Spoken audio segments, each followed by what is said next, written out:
Kuwa na mkutano mkuu tarehe 29 mpaka tarehe 30 ya mwezi huu, na mkutano mkuu utatanguliwa na vikao vya awali. Tatanguliwa na kamati kuu ya Chama cha Mapinduzi itakaofanyika tarehe 26. Baadaye itafuatiwa na kikao cha halmashauri kuu ya taifa kitakachofanyika tarehe 28. Na baada ya hapo mkutano mkuu utafanyika tarehe 29 na tarehe 30.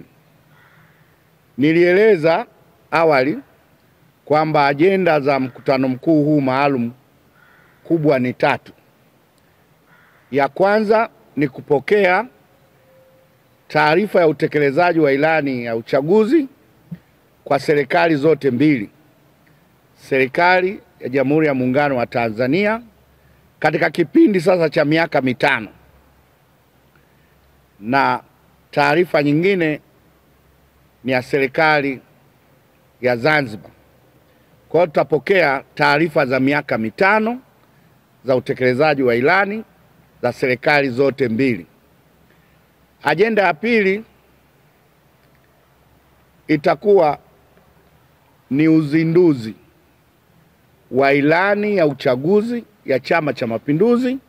Tunaelekea katika uchaguzi mkuu utakaofanyika Oktoba. Sasa vyama vya siasa vinajinadi kupitia ilani na wagombea.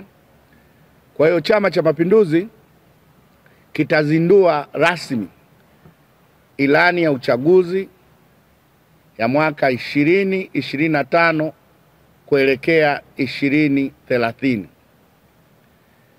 Kwa hiyo tutazindua hapa ilani yetu, mambo muhimu ambayo Chama cha Mapinduzi kinakwenda kuyanadi kwa wananchi, na hicho ndio kitendea kazi, na huo ndio mkataba wa chama cha siasa kinapoingia katika kampeni.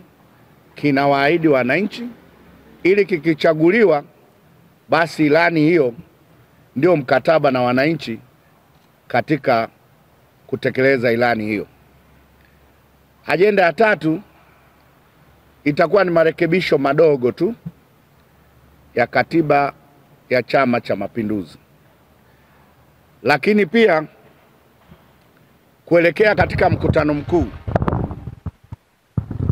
kutakuwa na tukio la uwekaji jiwe la msingi la jengo la makao makuu ya Chama cha Mapinduzi. Tukio hilo litafanyika tarehe 28, siku hiyo ambayo kutakuwa na halmashauri kuu ya taifa.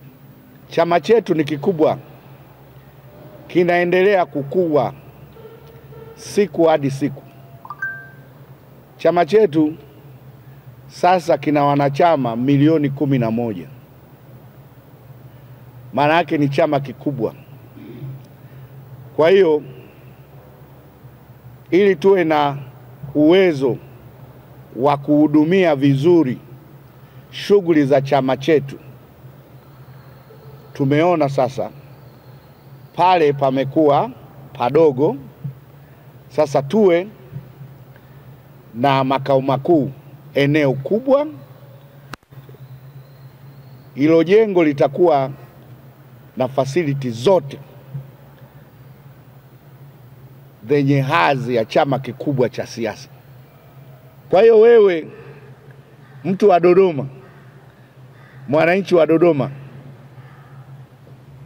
ujanja pia ni kutumia fursa ya mkutano mkuu huu maalum.